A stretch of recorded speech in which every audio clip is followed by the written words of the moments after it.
بسیار روزدار است که از روزه گرفتگیش او ثواب نمیگیرد بغیر از تشنگی و گرسنگی.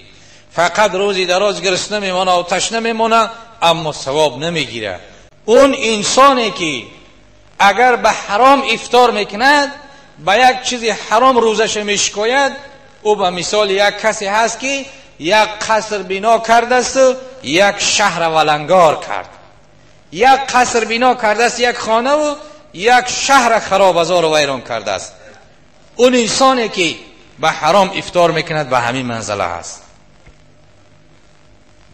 و قال علیه السلام، پیغمبر در این باب گفت که کم من صائم لیس له من صیامه الا الجوع والعطش. بسیار روزدار است که از روزه گرفتگیش او ثواب نمیگیرد بغیر از تشنگی و گرسنگی. فقط روزی دراز گرسنه میمونه و تشنه میمونه اما ثواب نمیگیره، به خاطر که همین افعال زشت، افعال قبیح و جا میاره.